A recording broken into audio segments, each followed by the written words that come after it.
Hello everyone. तो इस video में हम पढ़ने वाले हैं शेक्सपियर पर कुछ इंपॉर्टेंट कोटेशन किए गए हैं। कुछ राइटर ने शेक्सपियर पर अपने ओपिनियन दिए हैं, तो इस वीडियो में हम वही डिस्कस करने वाले हैं। जिस सीरीज का पार्ट है ये भी, ठीक है। अच्छा, लास्ट मैंने कल कराया था, एक क्वेश्चन को मैं पहले क्लियर कर दूँ। Okay, last I think question कौन सा क्वेश्चन था जिसमें फेबल लिटरेरी टर्म्स का भी कल की वीडियो मेरी थी। आई थिंक 14 क्वेश्चन था, मुझे क्वेश्चन एग्जैक्ट नहीं याद आ रहा है। खैर, यहाँ पे जो क्वेश्चन था उसमें आपका इमिटेशन था, सब कुछ था, तो वो इमिटेशन आपका करेक्ट है, ठीक है। इमिटेशन करेक्ट है। वहाँ पे पूछा गया था कि क्या चीज़ जो 6 एलिमेंट्स में आते हैं, अरिस्टोटल के अनुसार उन्होंने ट्रेजेडी के 6 एलिमेंट्स दिए हैं, उसमें आपके 6 एलिमेंट तो है ही हैं, इमिटेशन भी दिया गया है, बट उसमें क्या नहीं था, तो एक ऑप्शन में फेबल था, फेबल नहीं था। फेबल वाला करेक्ट हो जाएगा। वैसे मैंने पिन कर दिया है ये क्वेश्चन को, ठीक है। तो ये चीज़ें याद रखनी है, तो ये चीज़ें क्लियर करनी थी, ठीक है। तो फेबल है, कंफ्यूज नहीं होना है। वो सारे बच्चों ने मैसेज भी किया था, तो फेबल वहाँ पे करेक्ट हो जाएगा, ठीक है। वहाँ पे इमिटेशन आपका उसी में आ जाएगा, क्योंकि इमिटेशन का भी उन्होंने बताया है अरिस्टोटल ने, लेकिन फेबल का ऐसा कुछ नहीं बताया है, तो ये नहीं होगा। वहाँ पे फेबल करेक्ट हो जाएगा। बस यही क्लियर करना था। और एक क्वेश्चन और क्लियर करना था कि ये जो आपका आया था टेबल टर्न, ये मैंने पढ़ाया था ना विलियम वर्ड्सवर्थ में। तो टेबल टर्न कब आता है? टेबल टर्न विलियम वर्ड्सवर्थ का, ठीक है। जो भी कंफ्यूजन होगा मैं वो वीडियो में क्लियर कर दूंगी, वीडियो में क्लियर करना ज़्यादा सही रहता है। तो टेबल टर्न कब आया था? 1798 में आया था, ये पब्लिश हुआ था 1798 में, ठीक है। ये दोबारा से रिपब्लिश कब हुआ था? मैंने यही चीज़ नहीं बताया था, रिपब्लिश, ठीक है।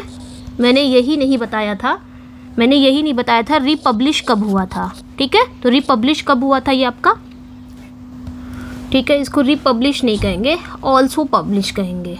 तो टेबल टर्न अगर पूछा जाए कि कब पब्लिश हुआ था, तो 1798 करेक्ट है, लेकिन इट इज़ ऑल्सो पब्लिश्ड, तो ये ऑल्सो पब्लिश्ड कब हुआ था? इसको एक बार और पब्लिश कराया गया था, तो वो कब कराया गया था? 1807 में। तो यही चीज़ मैंने नहीं बताया था। मैंने बताया था 1807 में हो, तो कंफ्यूज हो गए थे कि मैम 1798 है कि 1807 है, कौन सा सही है। सही आपका ये है, पब्लिश हुआ था, इसमें पब्लिश हुआ था 1798 में, लेकिन also publish, it was also publish in 1807। ये 1807 में भी पब्लिश हुआ था, पोएम्स इन 2 वॉल्यूम्स में। किस रूप में पब्लिश हुआ था? तो एन इवनिंग सीन के रूप में। तो ये याद रखना, एज एन इवनिंग सीन, ठीक है। ये मैंने उस दिन बताया था, ओके। तो ये याद रखना है, यहाँ पे भी कंफ्यूज नहीं होना है, दोनों ही मैंने क्लियर कर दिया है, डोंट बी कंफ्यूज, ओके। तो ये याद रखना है। टेबल टर्न अगर क्वेश्चन आता भी है एग्जाम में, टेबल टर्न पब्लिश कब हुआ था, तो 1798 अगर आपका है ऑप्शन में, तो 1798 पे ही जाओगे। अगर दोनों है तब भी आप 1798 पे जाओगे, क्योंकि फर्स्ट प्रायोरिटी इसी को दी जाएगी, ठीक है। और अगर आपका नहीं आ रहा है 1798, 1807 आ रहा है, तो ये it was also publish in 1807 as an evening scene के रूप में हुआ था, ठीक है। तो ये क्लियर करना था, ओके। खैर, अब हम स्टार्ट करें, लेकिन स्टार्ट करने से पहले ये मेरी पेड पीडीएफ है, ये मेरी पेड पीडीएफ है। जो कोई भी इंटरेस्टेड है इस नंबर पे व्हाट्सअप कर सकता है, ओके। इस नंबर पे व्हाट्सअप कर सकता है जो कोई भी इस पीडीएफ में इंटरेस्टेड है। ये आपको 7/9 में मिल जाएगी, जिसमें आपको इतना टॉपिक कवर है, एमसीक्यूज़ के थ्रू कवर है। प्रैक्टिस के लिए ये बेहतर है, टीजीटी के लिए भी इम्पॉर्टेंट है, ये पीजीटी के लिए भी इम्पॉर्टेंट है, ठीक है। और इसमें आपको 4 राइटर मिल जाएंगे, ये आपको 189 में मिल जाएगा, बट हिंदी में है, मतलब आंसर 1 लाइनर है, ठीक है। 1 लाइनर है विद हिंदी एक्सप्लेनेशन है, ओके। और ये आपको 199 में मिल जाएगा। इसमें 4 राइटर कवर है, टॉपिक वाइज 4 राइटर को कवर किया गया, उनके वर्क लाइनें उन्हें सब कवर की गई हैं, बट एमसीक्यूज़ के माध्यम से की गई हैं, ठीक है। तो ये याद रखना है, एमसीक्यू यानी कि प्रैक्टिस के लिए ये आपकी बेटर है। ये 1 लाइनर है और ये प्रैक्टिस है, ये भी आपका प्रैक्टिस है, ठीक है। तो आप सिंगल भी ले सकते हो, जिसकी जो रिक्वायरमेंट है वो ले सकता है। अगर आप तीनों एक साथ लेते हो तब डिस्काउंट मिलेगा, सिंगल पे कोई डिस्काउंट नहीं है। तीनों के साथ लेते हो तो 467 होता है, जिसमें आपको डिस्काउंट करके 399 में दे दिया जाएगा, ठीक है, ये था पीडीएफ। इस नंबर पे आप व्हाट्सअप कर सकते हो जिसको भी इंटरेस्टेड है पीडीएफ में। ये पीजीटी का है, ठीक है, ये सारे राइटर को कवर किया गया है और ये वन लाइनर के थ्रू कवर किया गया है। सारे राइटर को मतलब टॉपिक वाइज सिलेबस के अनुसार ही कवर किया गया है, लेकिन वन लाइनर के थ्रू। एक होता है थियरी टाइप कवर होता है, लेकिन ये वन लाइनर के थ्रू कवर किया गया है। ये 269 में आपको मिलेगा पीजीटी का। तो जो कोई भी इंटरेस्टेड है यहाँ पे आप व्हाट्सअप कर सकते हो। और हाँ, मैंने वो बताया था ना पेड सीरीज चलाने के लिए, पेड मेरी जो टेस्ट सीरीज है इसके बारे में बता दे रही हूँ। पेड टेस्ट सीरीज जो कोई भी इंटरेस्टेड है, ये 249 में आपको मिल जाएगा। पेड सीरीज है जिसमें आपको लिटरेचर के सारे क्वेश्चन मिलेंगे, ठीक है, टेस्ट सीरीज कराया जाएगा। ये 249 में है। कोई भी इंटरेस्टेड है इस नंबर पे व्हाट्सअप कर सकते हैं टेस्ट सीरीज के लिए, ठीक है। तो ये सारी इंपॉर्टेंट चीज़ें हैं, आप देख सकते हैं। आते हैं हम क्वेश्चन पे। फर्स्ट क्वेश्चन है, who said he breathed upon dead bodies and brought them into life, not sequent centuries could hit orbit and some of Shakespeare's wit. तो ये किसने कहा है, ठीक है, ये बात किसने कही है हमें बताना है कि उन्होंने क्या किया है। शेक्सपियर मतलब इन्होंने कहा क्या है कि ही ब्रेथ्ड अपॉन डेड बॉडीज़, उन्होंने डेड बॉडीज़ पर सांस ली है, ब्रॉट देम इनटू लाइफ, उनको जीवन दिया है। Not sequent centuries could hit orbit and some of Shakespeare wit. ये किसने कहा, T S. Eliot, Orson Welles, Ralph Waldo Emerson, Samuel Taylor Coleridge.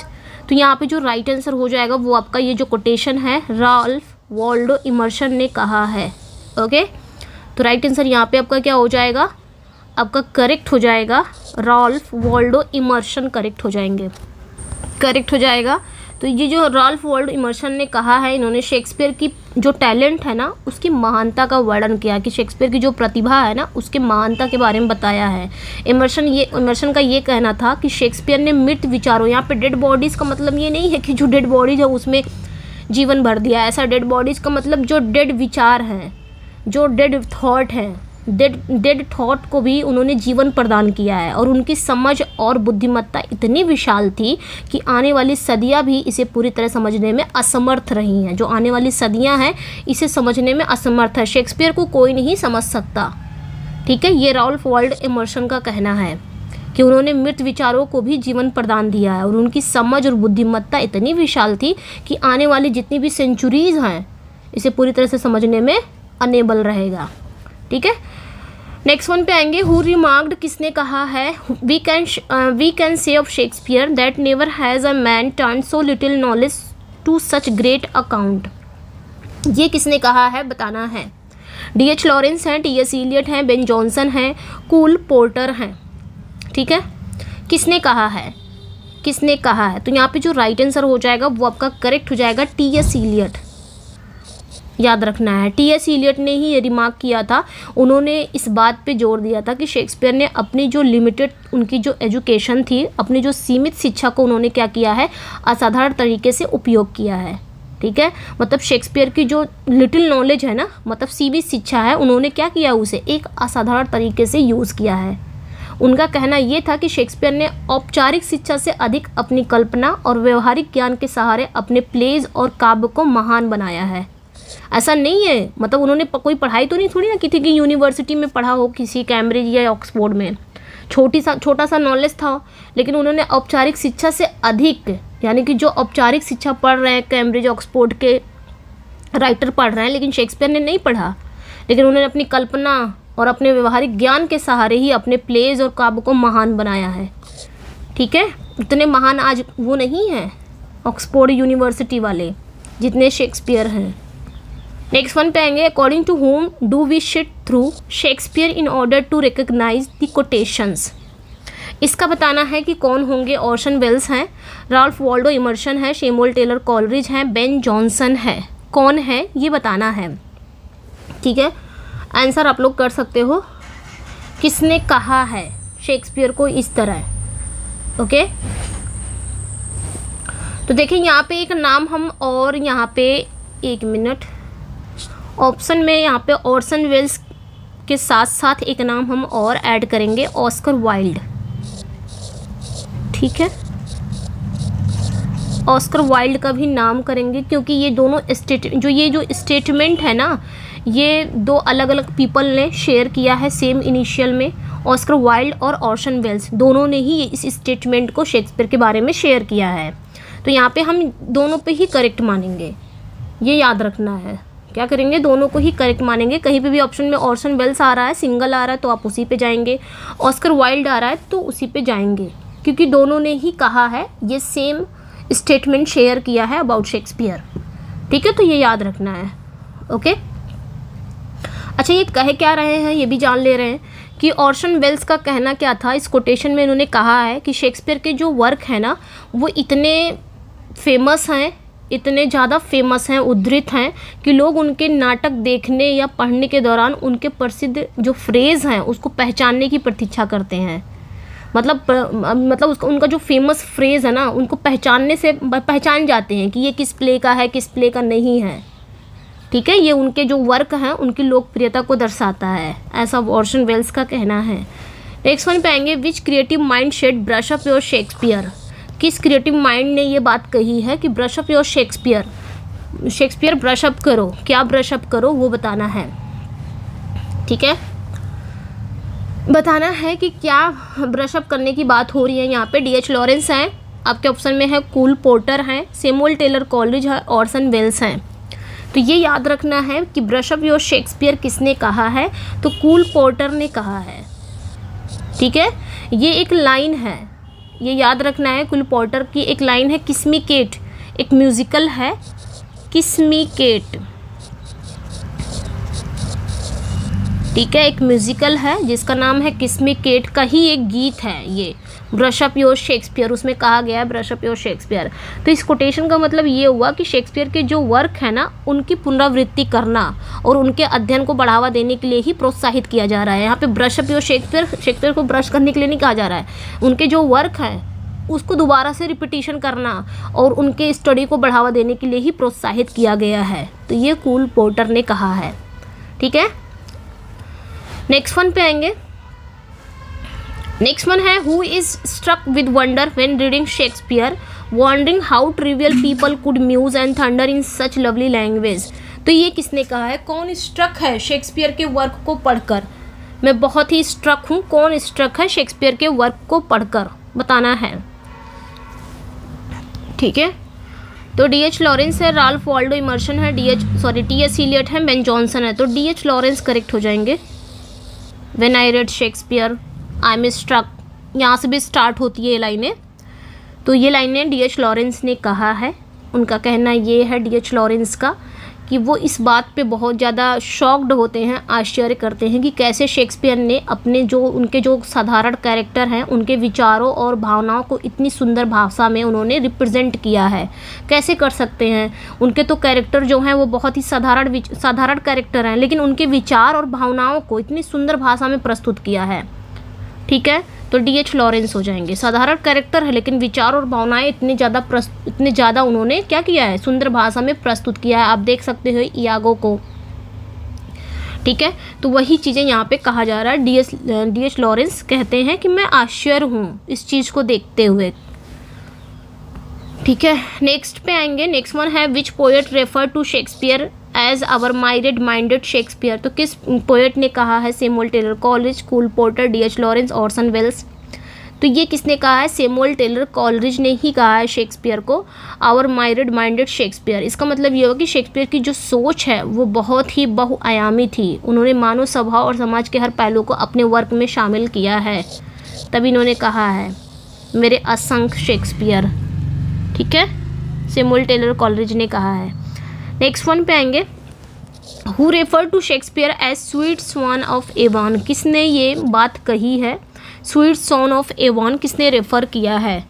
ठीक है, तो यहाँ पे हम बेन जॉनसन पे जाएंगे। बेन जॉनसन ने ही ये बात कही है ना, स्वीट सॉन ऑफ, ये जो मतलब स्वीट सॉन ऑफ एवॉन, ये शेक्सपियर की जो लिटरेरी कला है, लिटरेरी आर्ट है, उनकी जन्मभूमि एवॉन नदी के किनारे स्ट्रैटफोर्ड को रेफर करता है, इसलिए उन्होंने कहा है sweet swan of Avon.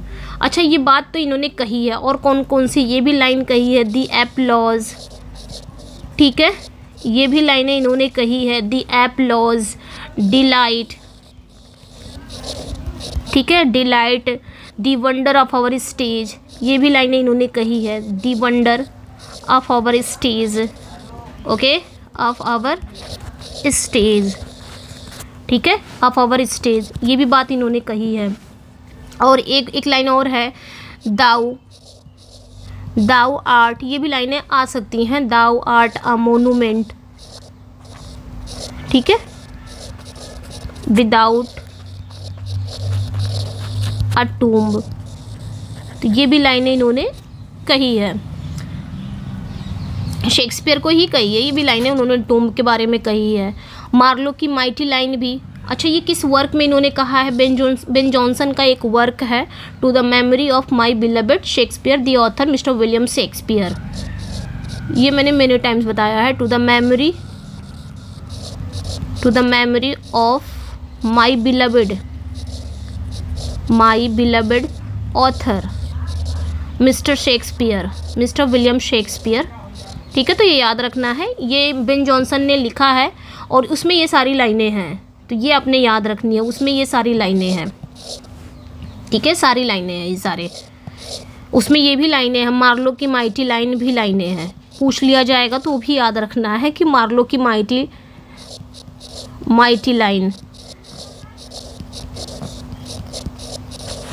Line है, उसमें ये भी लाइनें हैं, thou had small Latin and less Greek, ये भी लाइनें हैं उसमें, ठीक है, तो ये याद रखना है। ये भी लाइनें हैं, स्वीट सॉन ऑफ एवान, ठीक है, जेंटल शेक्सपियर करके लाइन है, वो भी इसी में लाइन है, सब बेन जॉनसन ने कहा है। ये मार्लो की माइटी लाइन, ये क्रिस्टोफर मार्लो को कहा गया है कि मार्लो की माइटी लाइन, क्योंकि मार्लो क्या करते थे, ब्लैंक वर्स का ज़्यादा यूज़ किए थे, इसीलिए इन्होंने ब्लैंक वर्स को ही मार्लो की माइटी लाइन कहा है बेन जॉनसन ने, तो ये सारी चीज़ें याद रखनी है। नेक्स्ट वन पे आएंगे, अगर कुछ गलत निकल भी जाता है तो मैं नेक्स्ट वीडियो में उसको क्लियर कर देती हूँ, ठीक है, क्लियर कर दूँगी, ओके। तो यहाँ पे जो राइट आंसर हो जाएगा वो आपका करेक्ट हो जाएगा, बेन जॉनसन करेक्ट हो जाएंगे। आगे हम आते हैं, किसने कहा है, he was not of an age but for all time, तो ये भी उसी की लाइन है, to the memory of my beloved author mister William Shakespeare, Ben Jonson की ही लाइन है और बेन जॉनसन के इस वर्क की लाइन है, ठीक है, जिसमें उन्होंने शेक्सपियर को बहुत ही ज़्यादा एडमायर किया है, ठीक है, इसमें ही, तो ये राइट आंसर ये है, बेन जॉनसन करेक्ट हो जाएंगे। मतलब बेन जॉनसन का ये प्रसिद्ध कोटेशन है जो ये दर्शाता कि शेक्सपियर का जो काम है, मतलब शेक्सपियर के जो वर्क है केवल उस समय के लिए ही नहीं था, बल्कि ये कलातीत हो गया है, यानी कि जो हर पीढ़ी के लिए प्रासंगिक रहेगा। मतलब ये नहीं कि शेक्सपियर ने उसी समय, जब शेक्सपियर थे 16वीं सेंचुरी के करीब ही, उसी समय शायद ये वो प्लेज लिख रहे थे तो उसी समय ही चलेगा, उसके बाद बंद है, नहीं, ये हर समय के लिए। शायद बेन जॉनसन ने सही कहा था, आज भी ये युग चल रहा है कि हम लोग आज शेक्सपियर को पढ़ रहे हैं ना, अब आज भी पढ़ रहे हैं, आने वाले कल में पीढ़ी दर पीढ़ी जो आएगी वो भी पढ़ेगी, तो ये सारी चीज़ें हैं। शेक्सपियर हमेशा अमर हो गए हैं, यहाँ पे इनका सही बात है यहाँ पे कहना। नेक्स्ट वन पे आएंगे, who described a quibble as to Shakespeare what luminous vapours are to the traveller, तो ये किसने डिस्क्राइब किया है बताना है।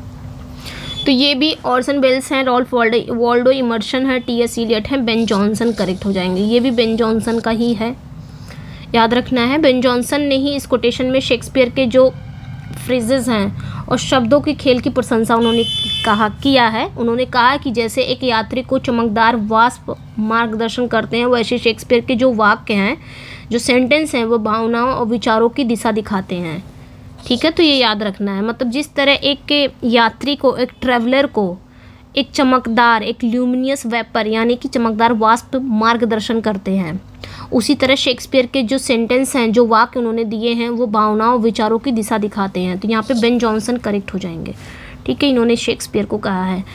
नेक्स्ट वन पे आएंगे, who said that Shakespeare had small Latin and less Greek, अभी जस्ट मैंने बताया है, ये भी उसी की लाइन है, to the memory of my beloved the author mister William Shakespeare की ही लाइन है। बेन जॉनसन यहाँ पे भी करेक्ट हो जाएंगे, इन्होंने ही कहा है, ठीक है, इन्होंने ही कहा है कि शेक्सपियर को लैटिन और ग्रीक का कम ज्ञान था। हालांकि उनकी जो क्षमता को कम करने के लिए नहीं कहा था, बल्कि ये दर्शाने के लिए कहा था कि शेक्सपियर ने अपने सीमित औपचारिक ज्ञान के बावजूद महान वर्क की रचना की है। ऐसा नहीं था कि उन्होंने उनको आका था, अंडर एस्टिमेट किया था कि मतलब उनकी सच्चाई बताई थी। कहने का मतलब ये एक नेगेटिव कमेंट नहीं है, ये इसको नेगेटिव मत लीजिएगा कि एक नेगेटिव उन्होंने इसको क्रिटिसाइज किया है। उन्होंने ये बताया तो है कि हाँ, उन्होंने शेक्सपियर को लैटिन और ग्रीक का कम ज्ञान था, लेकिन क्यों कम ज्ञान के बावजूद, उनके जो सीमित औपचारिक ज्ञान था उसके बावजूद उनके वर्क कैसे थे, महान थे। उन्होंने बहुत बहुत बहुत महान वर्क लिखे हैं, रचना की है। इस पे उन्होंने, होता नहीं है ऐसा कि आपके पास कम ज्ञान है फिर भी आप बहुत ज़्यादा, या जैसे आपने पढ़ा 1 महीने की पढ़ाई की और आपने यूजीसी नेट क्लियर कर लिया, तो क्या मैं उसके लिए वहाँ पे क्रिटिसाइज नहीं होगा। आपके बताया जा रहा है, आपकी थोड़ी सी बताया जा रहा है कि आपने ये, आपके पास कम चीज़ें थी लेकिन फिर भी आपने इस चीज़ को अचीव कर लिया, उस टाइप का। ठीक है। Who said the remarkable thing about, ये बोल सकते हो reality. Who said the remarkable thing about Shakespeare is that he is really very good in spite of all the people who से इज़ वेरी गुड। ठीक है, ऐसा किसने कहा है, ये किसका रिमार्क है। ठीक है, ये किसका रिमार्क है, मतलब इस कोटेशन में शेक्सपियर की लोकप्रियता और उनकी जो उत्कृष्टता की व्यंग्यपूर्ण टिप्पणी की गई है। उनका कहना यह है कि शेक्सपियर की जो महानता है वो इतनी प्रबल है कि उनकी प्रशंसा करने वालों की संख्या और उनके वर्क को आलोचनात्मक रूप से देखने वालों के बावजूद वह बहुत ही असंख्य हैं, अद्वितीय हैं। ठीक है, ये शेक्सपियर के सार्वभौमिक स्वीकृति प्रतिभा को दर्शाता है। किसने कहा है भाई, ये भी देख लेते हैं। किसने कहा था, रॉबर्ट ग्रेव्स ने कहा था। ठीक है, ओके। मतलब यहाँ पे क्या कह रहा है, कहा जा रहा है कि Shakespeare, remarkable thing that about Shakespeare that is a really good very person in spite of all the people who से इज वेरी गुड। मतलब उनका कहना था शेक्सपियर की महानता इतनी प्रबल है कि उनकी प्रशंसा करने वालों की संख्या और उनके वर्क की आलोचनात्मक रूप से देखने वालों के बावजूद वो द्वितीय हैं। ठीक है, मतलब कितना भी उनका क्रिटिसाइज किया जाए फिर भी वो द्वितीय हैं, असंख्य हैं। हु रिमार्क्ड शेक्सपियर, शेक्सपियर, देखिए शेक्सपियर उतना फेमस में, मतलब होता नहीं है कि किसी की देखिए इंसान, बंदा क्या होता है, अगर फेमस होता है या तो तारीफ में होगा, मतलब पॉजिटिव वे में जाएगा, या तो नेगेटिव वे में जाएगा। तो शेक्सपियर जो फेमस ज़्यादातर हुए हैं ना, वो उनका नेगेटिव कमेंट, लोगों ने उनको नेगेटिव कमेंट दिया है, क्रिटिसाइज़ किया, क्रिटिसाइज़ की वजह से ये ज़्यादा फेमस हो गए, लोग इनको जानने लगे। ठीक है, तो ये क्रिटिसाइज़ में ज़्यादा फेमस हो गए। इनको क्रिटिसाइज, सबसे पहले रॉबर्ट ग्रीन ने इनको उठा लिया था क्रिटिसाइज, उन्होंने ही फेमस कर दिया, वरना शेक्सपियर को नहीं जानते। लेकिन ये सबसे ऐसे होता ना, इंसान की एक तारीफ से हम फेमस करते हैं कि बहुत अच्छा राइटर थे, बहुत अच्छे राइटर थे, तो हमने एक होता है क्रिटिसाइज करके, उनकी आलोचना करके। तो रॉबर्ट ग्रीन ने क्या किया, वही काम किया ना, उनको उठा लिया अपने वर्क में, अपने पैम्फलेट में, ग्रोथ वर्थ ऑफ विटे में। वहाँ पे उन्होंने शेक्सपियर को वहाँ पे मेंशन कर दिया कि आप स्टार्ट एंड एवर, मतलब आप स्टार्ट करो। किसे कहा था, शेक्सपियर को। वहाँ से जानने लगे, तो शेक्सपियर क्रिटिसाइज में ज़्यादा फेमस हो गए। ठीक है, who remarked Shakespeare said pretty well everything and what he left out James Joyce with a जज from me self put in. ये किसका रिमार्क्ड है बताना है यहाँ पे। ओके, एक मिनट, यस, ये किसका रिमार्क्ड है बताना है। ओके, जॉर्ज बर्नार्ड शॉ का है कि ब्रेंडन बेन का है कि रॉबर्ट ग्रेव्स का है, किसका है ये बताना है। ब्रेंडन बेन, तो यहाँ पे जो राइट आंसर हो जाएगा ना, ये ब्रेंडन बेन का ही है, ब्रेंडन बेन। इस कोटेशन में शेक्सपियर की जो व्यापकता है और जेम्स जॉयस की गहराई का उन्होंने जिक्र किया है। इनका मानना ये था कि शेक्सपियर ने लगभग हर विषय पर लिखा है और जो थोड़ी बहुत कमी रह गई है उसे जेम्स जॉयस ने पूरा कर दिया। दोनों की तारीफ उन्होंने किया है। यहाँ पे जेम्स जॉयस के बारे में बताया है और शेक्सपियर के बारे में बताया है कि शेक्सपियर ने लगभग हर विषय पर लिख दिया है। अपने जो वर्क है उन्होंने सारे विषय पर लिख दिया, लेकिन थोड़ी बहुत जो कमी रह गई है वो जेम्स जॉयस ने पूरा कर दिया। तो ये शेक्सपियर के वर्क की व्यापकता और प्रशंसा और साहित्यिक योगदान की तुलना यहाँ पे हो रही है। तो ब्रेंडन बेन ने ये बात कही है। ठीक है, नेक्स्ट वन पे आएंगे। नेक्स्ट क्वेश्चन है हु स्टेट, किसका ये स्टेट था, किसका मत था, if I share that Shakespeare is the greatest of intellect I have shed all concerning him but there is more in Shakespeare intellect than we have at seen, it is what I call an unconscious intellect, there is more virtue in it that he himself is aware of. ये किसका कहना है, Thomas Carlisle है, Coleridge है, T.S.. Elliott है, John Dryden है, किसका statement है बताना है यहाँ पे। ओके तो देखिए यहाँ पे जो राइट आंसर हो जाएगा, किसका स्टेटमेंट है ये, थॉमस कार्लाइल ने ही शेक्सपियर की जो बुद्धिमत्ता है, उनकी जो टैलेंट है, प्रतिभा का उल्लेख इसमें किया है। वे कहते हैं कि शेक्सपियर का जो बौद्धिक स्तर है ना, वो इतना महान था कि वह खुद भी अपनी रचनाओं की महानता से अनजान थे। ऐसा होता नहीं है कि बहुत सारे बच्चों के पास बहुत बुद्धिमान होते हैं, बहुत ऐसे पर्सन होते हैं जो बहुत, लेकिन वो खुद ही नहीं जान पाते मैं कितना बुद्धिमान हूँ। तो उस टाइप का इन्होंने ये बात कही है थॉमस कार्लाइल ने कि मतलब शेक्सपियर के बौद्धिक स्तर की इतनी महानता थी, मतलब उनके बौद्धिक स्तर इतना महान था कि वो खुद भी अपनी रचनाओं की महानता से अनजान थे। उनकी अनकॉन्शियस इंटेलेक्ट का अर्थ है कि उनकी रचनात्मक स्वाभाविक और सहज थी। तो ये थॉमस कार्लाइल इतनी अच्छी बात कहते हैं। ठीक है, नेक्स्ट वन पे आएंगे। नेक्स्ट वन है जो आपका हु क्लेम, किसका कहना है, if we wish to know the force of human genius we should read Shakespeare, if we wish to see the insignificance of human learning we may study his commentators, Elizabeth Barrett Browning, George Bernard Shaw, William Hazlitt, Robert Graves. किसने एक बात ये कही है बताना है यहाँ पे, ये बात किसने कही है। तो विलियम हैजलिट का ये कोटेशन है। ठीक है, ओके ये विलियम हैजलिट का कोटेशन है। इन्होंने शेक्सपियर के वर्क की महानता और उनकी व्याख्या करने वाले जो क्रिटिक हैं उनकी सीमाओं का वर्णन किया है। उनका मानना ये था कि शेक्सपियर के जो वर्क हैं वो मानव प्रतिभा का सबसे बड़ा उदाहरण है, जबकि उनके जो टिप्पणीकार हैं यानी कि उनके जो क्रिटिक हैं उनकी महानता के सामने बहुत छोटे लगते हैं, ऐसा विलियम हैजलिट ने कहा है। ठीक है, मतलब शेक्सपियर के जो वर्क है ना वो मानव प्रतिभा का सबसे बड़ा उदाहरण है, उनके जो क्रिटिक हैं, उनकी जो आलोचना करने वाले हैं, उनकी महानता के सामने बहुत ही छोटे हैं, ऐसा विलियम हैजलिट ने कहा है। पॉजिटिव कमेंट था ये भी इनका। ठीक है, नेक्स्ट वन पे आएंगे। Which playwright said Hamlet experience simply could not have happen to a plumber, ये किसने कहा है बताना है। ठीक है, यहाँ पे बताना है जॉर्ज बर्नार्ड शॉ हैं, विलियम हैजलिट हैं और ब्रेंडन बेन हैं और टी.एस. एलियट हैं। किसने कहा है? अच्छा, जॉर्ज बर्नार्ड शॉ ने एक और कोटेशन उन्होंने कहा है ना कि आई विश, ये वाली कोटेशन तो इम्पोर्टेंट है, आई विश करके है, I wish I could write a beautiful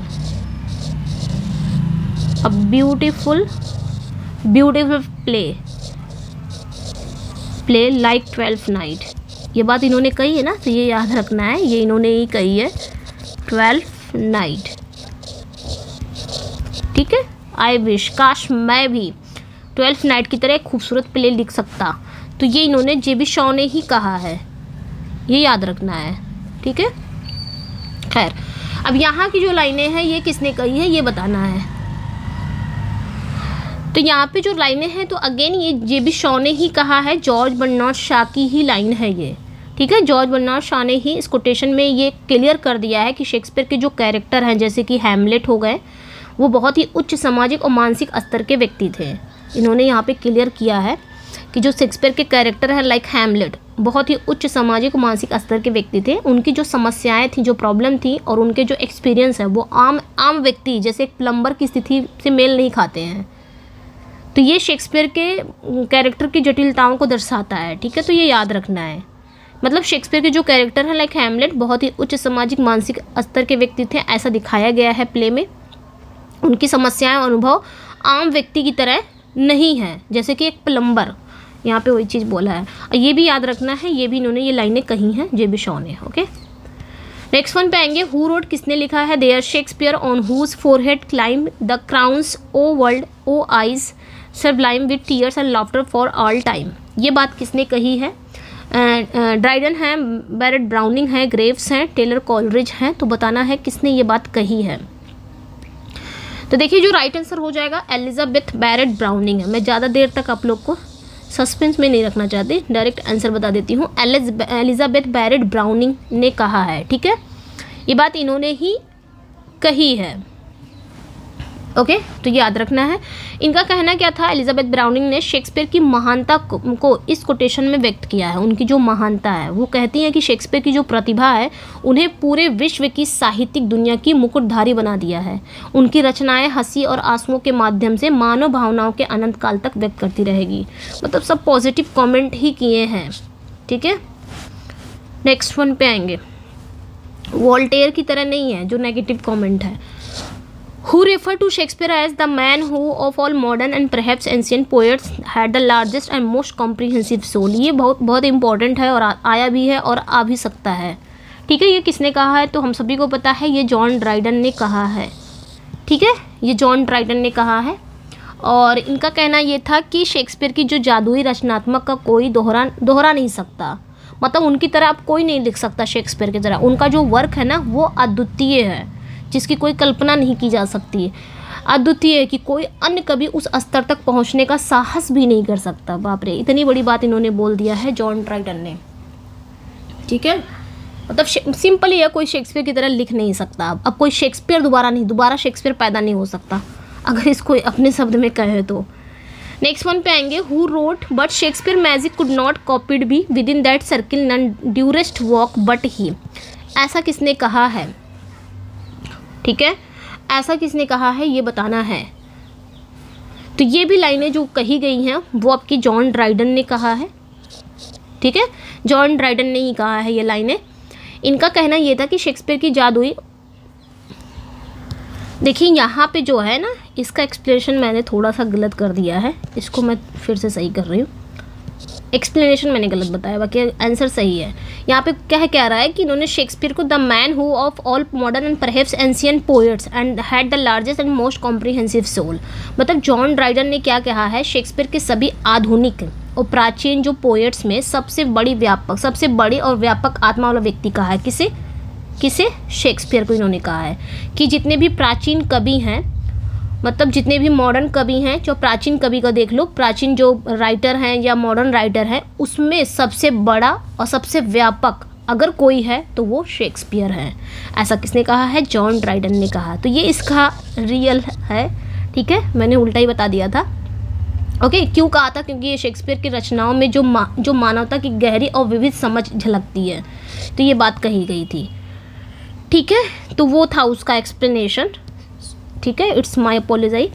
अब ये जो दूसरा है, who wrote but Shakespeare magic could not copied be within that circle none durst work but he. देखिए दोनों कोटेशन एक ही राइटर ने कहा है, इसलिए मैं थोड़ा कंफ्यूज हो गई, ठीक है। अब यहाँ पे वो लाइनें जो मैंने पहले समझा दिया था, वो लाइनें यहाँ पे कही गई हैं, ठीक है, ये याद रखना है। इनका कहना, ये भी जॉन ड्राइडन ने ही कहा है, इनका कहना है कि शेक्सपियर की जो जादुई रचनात्मक का कोई दोहरा नहीं सकता है और उनका जो वर्क है वो इतना अद्वितीय है कि कोई अन्य कभी उस स्तर तक पहुंचने का साहस भी नहीं कर सकता। यानी कोई दूसरा शेक्सपियर नहीं बन सकता, कोई शेक्सपियर के वर्क जैसा अब कोई और शेक्सपियर नहीं लिख सकता, मतलब कोई शेक्सपियर नहीं बन सकता। तो इन लाइनों का वो एक्चुअल हिंदी था, मतलब एक्सप्लेनेशन था, ठीक है। Sorry, my fault. नेक्स्ट पे आएंगे। Who noted he was naturally learned, he needed not the spectacles of books to read nature, he looked inward and found her there. ये किसने कहा है, तो ये भी बताना है ये किसने कहा है, ठीक है। बेन जॉनसन है, कॉलरिज है, ड्राइडन है, इमर्सन है। ऐसा किसने कहा है, तो अगेन ये आपके जॉन ड्राइडन ने कहा है, ठीक है। अगेन ये जॉन ड्राइडन ने ही कहा है। इस कोटेशन में शेक्सपियर ने क्या, मतलब इस कोटेशन में जॉन ड्राइडन ने शेक्सपियर को उनकी जो प्राकृतिक प्रतिभा है, यानी कि जो नेचर, उनका जो टैलेंट है और सहज ज्ञान की उन्होंने प्रशंसा की है, ठीक है। उनका कहना है कि शेक्सपियर को नेचर और मानव स्वभाव को समझने के लिए पुस्तकों की आवश्यकता नहीं है। इनका ये कहना है कि नेचर को अगर समझना है या मानव स्वभाव को अगर समझना है तो उन्हें किसी बुक की ज़रूरत नहीं है, ठीक है, उन्हें किसी बुक की ज़रूरत नहीं है। उन्होंने अपनी आंतरिक समझ से इन पहलुओं को खोजा और प्रस्तुत किया। उन्होंने अपने अंदर देखा, ही लुक्ड इनवर्ड, अपने अंदर उन्होंने देखा, एंड फाउंड हियर देयर, और वहाँ पे उन्होंने ये चीज़ें पाई। मतलब उन्होंने अपने आंतरिक समझ से इन पहलुओं को खोजा, नेचर के बारे में, इंसान के स्वभाव के बारे में, और फिर उसको प्रस्तुत किया। तो जॉन ड्राइडन ने ये बात कही है, ठीक है। याद रखना, ये इंपॉर्टेंट है, ये भी इंपॉर्टेंट है, जितना भी जॉन ड्राइडन वाला है ना इंपॉर्टेंट है, वो कॉम्प्रिहेंसिव शोल वाला भी इंपॉर्टेंट है। नेक्स्ट पे आएंगे, who describe Shakespeare as fancy child and warble his native wood notes wild. ऐसा किसने कहा है? Thomas More, Lawrence Olivier, John Milton या जॉर्ज बर्नार्ड शॉ? किसने ये बात कही है तो बताना है। ठीक है, यहाँ पे कहा क्या जा रहा है कि किसने ये बात कही है, फैंसी चाइल्ड वाला। तो ये फैंसी चाइल्ड आप ऐसे ही पहचान सकते हैं, warble his native wood notes wild. अगर नहीं कुछ पता है तो फैंसी चाइल्ड तो आप लोगों को पता ही होगा। आवर स्वीटेस्ट शेक्सपियर, ये लाइनें हैं ना, आवर स्वीटेस्ट शेक्सपियर, शेक्सपियर। उसके बाद ये लाइनें कही गई हैं फैंसी चाइल्ड। ठीक है, तो ये किस में कही गई है, ये भी हम एल एलिग्रो की लाइन है। ठीक है, एल एलिग्रो की लाइन है और जॉन मिल्टन साहब हैं, तो ये राइट आंसर यहाँ पे सी करेक्ट हो जाएगा। ओके, तो ये याद रखना है। तो जॉन मिल्टन ने शेक्सपियर को फैंसी चाइल्ड यानी कि कल्पना का पुत्र कहा है, जो उनकी अद्वितीय रचनात्मक और कल्पना शक्ति का प्रतीक है। Warble his native wood notes wild, इसका मतलब है कि शेक्सपियर की जो रचनाएं हैं वो स्वाभाविक हैं और मौलिक थीं। उनकी जो रचनाएं हैं वो स्वाभाविक और मौलिक थीं, जैसे जंगल की प्राकृतिक ध्वनियाँ हैं। तो मिल्टन इस कोटेशन में शेक्सपियर के वर्क की मौलिकता और उनकी जो प्राकृतिक शैली की प्रशंसा कर रहे हैं, तो ये याद रखना है। नेक्स्ट पे आएंगे, अगला जो है, who wrote about Shakespeare honoured bones saying the labour of an age in piled stones और दैट हिज हैलोड। ठीक है, hallowed relics should be hid under a star. ठीक है, स्टार वाई पॉइंटिंग पिरामिड। ठीक है, तो ये किसने कहा, किसने शेक्सपियर के बारे में लिखा है? हैज़लिट, मिल्टन, ग्रेव्स, बैरड, ब्राउनिंग। तो अगेन यहाँ पे ये शेक्सपियर के बारे में किसने लिखा है, जिसमें आपकी लाइनें आगे इस तरह की लाइनें आती हैं ना, ये लाइनें आपकी आती हैं, व्हाट नीड्स माय शेक्सपियर। तो लाइनें इंपॉर्टेंट है ये भी, व्हाट नीड्स माय शेक्सपियर। ठीक है, शेक्सपियर फॉर हिज, ये पहली लाइन है, शुरुआत भी यहीं से होती है, फॉर हिज ऑनर्ड बोन्स। ठीक है, ऑनर्ड बोन्स, तो ये याद रखना है। द लेबर, उसके बाद ये लाइनें आती है, the labour of an age in piled stones और दैट, ये भी लाइनें आती हैं इसमें, और इसमें ये भी लाइन आती हैं, ये भी याद रखना है। Dear son of memory. ठीक है, dear son of memory, memory, dear son of memory, great heir of fame, great heir of fame. ठीक है, ये भी लाइनें आती हैं। What needs thou such weak witness of thy name, आगे की लाइनें यही हैं, वॉट नीड्स वाला। तो ये दोनों लाइनें किस में आती हैं? ठीक है, तो ये भी याद रखना है, ऑन शेक्सपियर में आती हैं। ठीक है, ये याद रखना है, ऑन शेक्सपियर में आती हैं। तो खैर ये इम्पोर्टेंट है, ये भी इम्पोर्टेंट है, ये सारा इम्पोर्टेंट है, ये भी इम्पोर्टेंट है, ऑन शेक्सपियर पे आती हैं। तो यहाँ पे कहने का मतलब किसने लिखा था, तो सभी समझ गए होंगे, जॉन मिल्टन जी ने यहाँ पे लिखा था। ठीक है, तो ये जॉन मिल्टन जी ने ही कहा है, मतलब यहाँ इस कोटेशन में जॉन मिल्टन ने शेक्सपियर के याद को समर्पित किया है। वे कहते हैं कि शेक्सपियर के सम्मान में बड़े बड़े स्मारक बनाने या उनके अवशेषों को, यानी कि जो उनके अवशेष हैं, उनके अवशेषों को किसी भव्य पिरामिड में छुपाने की ज़रूरत नहीं है। उनकी जो रचनाएं ही उनके लिए सबसे बड़ी स्मारक है। उनका जो वर्क है, जो मिल्टन ने लिखा, जो शेक्सपियर ने लिखा है, उनकी रचनाएं ही सबसे बड़ी स्मारक है। तो ये विचार शेक्सपियर के कला, जो उनके वर्क हैं, उनकी अमरता को दर्शाता है, तो जॉन मिल्टन ने ही कहा है। ठीक है, याद रखना है इसको।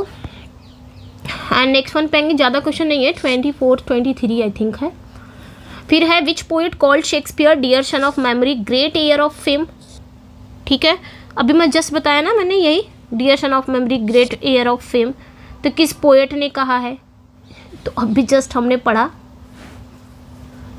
ठीक है, यस, तो जस्ट अभी हमने पढ़ा, तो यहाँ पे जो राइट आंसर हो जाएगा वो आपका जॉन मिल्टन जी करेक्ट हो जाएंगे। अगेन जॉन मिल्टन साहब ही हैं, dear son of memory great heir of fame. तो जॉन मिल्टन ने शेक्सपियर को डियर सन ऑफ मेमोरी कहा, जो कि ये दर्शाता है कि शेक्सपियर मानव स्मृति और इतिहास के प्रिय पुत्र हैं। ठीक है, ग्रेट एयर ऑफ फेम का मतलब है शेक्सपियर ने अपनी रचनाओं के माध्यम से अमर प्रसिद्धि अर्जित कर ली है। मतलब अपने रचनाओं के माध्यम से वो अमर हो चुके हैं, उन्होंने ये फेमस अपने आप को पा लिया है, उनकी वर्क ही है अब फेमस हो गए हैं वो हमेशा के लिए। तो मिल्टन इस कोटेशन में शेक्सपियर के अद्वितीय और उनकी महानता को स्वीकार करते हुए लाइनें कहते हैं। एंड नेक्स्ट वन पे आएंगे, who suggested that Shakespeare's tomb is so grand that kings for such a tomb would wish to die. तो किसने सजेस्ट किया है ये भी बताना है। ये किस चीज़ की लाइन है, मतलब किसने सजेस्ट किया है। Who suggest that Shakespeare's tomb is so grand that kings for such a tomb would wish to die. T S. Eliot, Ben Jonson, John Milton या फिर जॉर्ज बर्नार्ड शॉ। ठीक है, ठीक है, तो ये भी जो लाइनें हैं ना, ये ऑन शेक्सपियर की लाइनें हैं। ओके, ऑन शेक्सपियर की ही ये लाइनें हैं, ये याद रखना है, जिसकी लाइनें यही है ना, and so sepulchred in such pomp dost lie that kings for such a tomb would wish to die. तो जॉन मिल्टन यहाँ पे भी करेक्ट हो जाएंगे। ठीक है, कौन सजेस्ट किया था शेक्सपियर के टूम्ब को, तो जॉन मिल्टन ने ये कोटेशन शेक्सपियर के जो अद्भुत प्रतिभा है, उनके वर्क की महानता को श्रद्धांजलि दिया है। और वो कहते हैं कि शेक्सपियर का जो टूम्ब है वो इतना भव्य है कि राजा भी ऐसी विशिष्टता के लिए मरने की इच्छा करेगा। मतलब शेक्सपियर के जो टूम्ब है वो इतने ग्रांड है ना कि कोई राजा भी इसी तरह भव्य यानी कि विशिष्ट जो उनकी विशिष्टता है वैसे कोई राजा भी मरने की इच्छा करेगा उसी तरह ही। इसका मतलब उनके वर्क उन्हें ऐसा सम्मान दिलाए जो राजाओं के लिए भी दुर्लभ था। मतलब राजाओं को भी वो इज्जत सम्मान नहीं मिलता जो शेक्सपियर को मिला है, उनके वर्क ने उन्हें दिलाया है। Who said and one wild Shakespeare following nature's light is worth whole planet filled with stagey rites. किसने ये बात कही है। ठीक है, Ben Jonson, Moore, Graves, Coleridge, ये बात किसने कही है बताना है। देखिए यहाँ पे जो लाइनें हो जाएंगी थॉमस मूर हैं। ठीक है, ये थॉमस मूर की ही लाइनें हैं। और थॉमस मूर ने शेक्सपियर की तुलना महान ग्रीक दार्शनिक अरिस्टोटल जो स्टैजी राइट्स से की है। ठीक है, वो कहते हैं कि शेक्सपियर जो नेचर के नियमों का पालन करते हुए रचना करते थे, पूरे ग्रह के अरिस्टोटल जैसे विद्वानों से भी अधिक मूल्यवान है। ये शेक्सपियर की मौलिकता और सादगी की प्रशंसा करता है। मतलब थॉमस मूर ने अरिस्टोटल से भी किया है। ठीक है, स्टैजी राइट से उन्होंने कंपैरिजन की है, तो ये याद रखना है। Who refer to Shakespeare the nearest thing incarnation to the eye of God. ये बात किसने कही है, किसने ये लाइनें कही हैं, शेक्सपियर को किसने रेफर किया है। The nearest thing incarnation to the eye of God, Oliver, Carlyle, Dryden या बेन, किसने ये बात कही है। ठीक है, तो यहाँ पे देखिए जो राइट आंसर हो जाएगा लॉरेंस ओलिवर ने कहा है। ठीक है, कंफ्यूज नहीं होना है, लॉरेंस ओलिवर ने कहा nearest thing incarnation to the eye of God. इसका मतलब है शेक्सपियर की जो रचनाएं हैं वो इतने उत्कृष्ट हैं, इतनी दिव्य हैं कि वो भगवान की दृष्टि का प्रतिरूप लगती हैं। ओ माय गॉड, वो भगवान की जो दृष्टि है ना उसका प्रतिरूप लगती है इनके वर्क। ओलिवर ने ये जो टिप्पणी की है वो शेक्सपियर के अद्भुत अंतर्दृष्टि उनके वर्क की दिव्यता को व्यक्त करने के लिए की गई है कि उनके वर्क किस हद तक हैं, कहाँ पे उनके वर्क को रखा जाता है और राइटरों ने कहाँ पे उनके वर्क को रखा है या उनको कहाँ पे रखा है। ठीक है, ठीक है। अच्छा, यहाँ से एक लाइनें हम एक और चीज़ें देख रहे हैं। The nearest thing incarnation to the eye of God, ये तो लॉरेंस ओलिवर का है। इसी तरह सैमुअल टेलर कॉलरिज भी ने एक लाइन कही है। ठीक है, ये भी याद रखना है। द ग्रेटेस्ट, ये सैमुअल टेलर कॉलरिज ने कहा है the greatest genius that perhaps, ठीक है, perhaps human nature has yet produced. तो ये याद रखना है, ये भी, ये किसने कहा है, ये आपके एस.टी. कॉलरिज ने कहा है। ठीक है, ये याद रखना है। और कहाँ पे इन्होंने ये बात कही है, तो 1817 में उनका एक वर्क आया था ना, बायोग्राफिया लिटरेरिया, उसमें उन्होंने कहा है ये बात। अच्छा, आगे की लाइन है शेक्सपियर भी है, शेक्सपियर को ही इन्होंने कहा है। ठीक है, आगे की लाइन यही है, शेक्सपियर वॉज, यही लाइन है, Shakespeare was the greatest genius that perhaps human nature has yet produced. ठीक है, तो ये एस टी कॉलरिज ने कहा है। कहाँ पे कहा है? उनका 1817 में एक वर्क आया था, बायोग्राफिया लिटरेरिया। ठीक है, बायोग्राफिया लिटरेरिया में इन्होंने ये बात कही है, तो ये याद रखना है। ठीक है, खैर जल्दी से हम एंड करते हैं क्लास को। Who praised Shakespeare for his vindication of women saying wonderful women have you ever thought how much we all, ठीक है, how much we all and women specially owe to Shakespeare for his vindication of women in these fearless high spirited resolute intelligent heroines. तो ये बात Shakespeare ने मतलब किसने प्रशंसा की है शेक्सपियर की, ये बताना है। ठीक है, किसने शेक्सपियर की प्रशंसा की है बताना है आपने। ओके, तो देखिए यहाँ पे जो राइट आंसर हो जाएगा होरेस वॉलपोल है, बैरेट ब्राउनिंग है, डेम एलन टेरी है, विलियम वर्ड्सवर्थ है, तो सी करेक्ट हो जाएगा। डेम एलन टेरी ने ये बात कही है। ठीक है, डेम एलन टेरी ने शेक्सपियर की रचनाओं में महिलाओं के जो चित्रण है उसकी प्रशंसा की है। ठीक है, जो महिलाओं का जो कैरेक्टर है उसकी प्रशंसा उन्होंने की है शेक्सपियर के वर्क में। उन्होंने कहा है कि शेक्सपियर ने अपने वर्क में महिलाओं को साहसी, आत्मनिर्भर और बुद्धिमान दिखाया है। Like Portia, Rosalind, 12th night में आप देख सकते हो वियोला। ठीक है, सारी हीरोइनें हैं ना, क्लियोपेट्रा, इमोजन, ओके, हीरो। तो आप जितना भी हीरोइंस को देखोगे, जितना भी हीरोइन जो बनी है उनके प्ले में, सब साहसी बनी है। ऐसा नहीं है कि डरपोक टाइप की, साहसी, आत्मनिर्भर, बुद्धिमान दिखाया, बहुत ही बुद्धिमान। पोर्शिया को देख लो मर्चेंट ऑफ वेनिस में, कितनी बुद्धिमत्ता के साथ उसने एंटोनियो को बचा लेती है शाइलॉक से। तो ये सारी चीज़ें हैं कि किस तरह उन्होंने दिखाई, उसी चीज़ की इन्होंने क्या किया है, तारीफ़ की है कि उनके नाटक जैसे Rosalind, as you like it, Portia है, उनकी महिलाएं, इस बात का उन्होंने उदाहरण दिया है कि कैसे शेक्सपियर ने महिलाओं को समाज में सशक्त रूप से प्रस्तुत किया है। समाज में ही तो किया कि एक अगर हम देखेंगे उस चीज़ को तो हमारे अंदर भी वो चीज़ें आएंगी कि एक महिला हो कि वो इस तरह कर सकती है तो हम भी कर सकते हैं, हमारे अंदर भी हिम्मत आएगा। ये शेक्सपियर ने हिम्मत दिखाया ना। तो इस कोटेशन का इस बात पर प्रकाश डाला जाता है कि शेक्सपियर ने महिलाओं के प्रति समाज के दृष्टिकोण को बेहतर बनाने में भी योगदान दिया है। ऐसा किसका कहना है? डेम एलन टेरी का। ठीक है, याद रखना है। लास्ट क्वेश्चन है, who said one of the greatest geniuses that ever existed Shakespeare undoubtedly wanted taste. ये किसने कहा है? तो राइट आंसर यहाँ पे आपका जो करेक्ट हो जाएगा, होरेस वॉलपोल ने कहा है। ठीक है, ये होरेस वॉलपोल का ही कोटेशन है।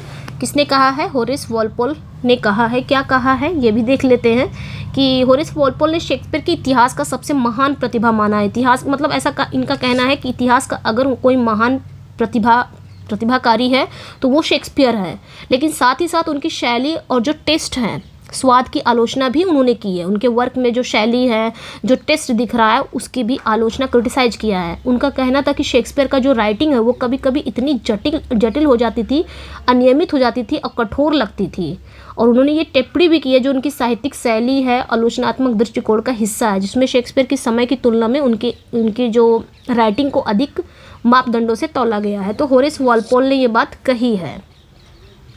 अच्छा, और भी क्वेश्चन है, चलिए ये लास्ट होगा। Who claimed scorn not this sonnet critic you have frown mindless of it just honours with this key Shakespeare unlocked his heart. तो ये सभी को पता है। ठीक है, स्कॉन नॉट दिस सोनेट की ये लाइन है, स्कॉन नॉट दिस सोनेट, सोनेट की लाइन है और ये किसका है? विलियम वर्ड्सवर्थ का है। इसमें इन्होंने ये बात शेक्सपियर को कही है, तो यहाँ पे विलियम वर्ड्सवर्थ करेक्ट हो जाएंगे। ठीक है, याद रखना है। तो इसमें विलियम वर्ड्सवर्थ ने शेक्सपियर के सोनेट शैली की, मतलब इन्होंने 154 सोनेट लिखा है, उस सोनेट शैली की प्रशंसा की है। वो कहते हैं कि जो क्रिटिक अक्सर सोनेट को कमतर आंकते हैं, उन्होंने उन क्रिटिक को जवाब दिया है। कहते हैं कि जो क्रिटिक अक्सर सोनेट को बहुत ही अंडर एस्टिमेट करते हैं, लेकिन शेक्सपियर ने सोनेट के माध्यम से ही अपने दिल और भावनाओं को व्यक्त किया है। इनका ये कहना था। वर्ड्सवर्थ ने क्या कहा था? उन क्रिटिक को भी उन्होंने कम मतलब आलोचना की है कि जो क्रिटिक सोनेट को कमतर मानते हैं, शेक्सपियर को देखो, उसी सोनेट से शेक्सपियर ने क्या कर दिया है? अपने दिल और भावनाओं को खोल के रख दिया, अपने दिल की बात बताई है उसी सोनेट से। तो शेक्सपियर की सोनेट जैसे shall I compare thee to a summer's day, इसमें उन्होंने क्या किया है? व्यक्तिगत भावनाओं, प्रेम, समय के विषयों को गहराई से उजागर किया है। तो ये राइट आंसर हो जाएगा। ठीक है, इतना ही था। ओके, तो कैसा लगा? अपना फीडबैक ज़रूर दीजिएगा। ये कुछ कोटेशन थे वैसे तो कोटेशन मैंने बहुत ज़्यादा करा दिए हैं, लेकिन ये भी कुछ उसमें से थे जो इम्पोर्टेंट थे। कैसा लगा अपना फीडबैक ज़रूर दीजिएगा। और मेरे पेड PDF के लिए जो कोई भी इंटरेस्टेड है वो इस नंबर पे व्हाट्सअप कर सकता है, ठीक है। इस नंबर पे व्हाट्सअप करके पेड PDF भी ले सकता है, पेड PDF, ठीक है। और टेस्ट सीरीज अगर ज्वाइन करनी है 249 में आपको टेस्ट सीरीज में भी मिल रही है, लिटरेचर का पोर्शन रहेगा। हाँ, ये मैं वादा नहीं करती कि उसमें ग्रामर रहेगा, लेकिन कभी कभार अगर हमने लिटरेचर को कवर किया तो कभी कभार उसमें क्या होगा, मैं ग्रामर ऐड कर दूंगी, लेकिन वादा नहीं करूँगी कि हाँ ग्रामर भी उसमें आपको मिलने वाला है, ऐसा नहीं। वो मेरी तरफ से रहेगा, मेरा मन करेगा तो मैं ग्रामर ऐड कर सकती हूँ, लेकिन वादा नहीं करूँगी ऐसा कुछ, ठीक है। तो 249 में आपको मिल जाएगा लिटरेचर। तो इस तब भी आप इस नंबर पर व्हाट्सअप कर सकते हो अगर टेस्ट सीरीज ज्वाइन करनी है तो, ठीक है। तो कैसा लगा अपना फीडबैक ज़रूर दीजिएगा। चलिए फिर मिलते हैं नेक्स्ट वीडियो में। Thank you for watching, bye bye.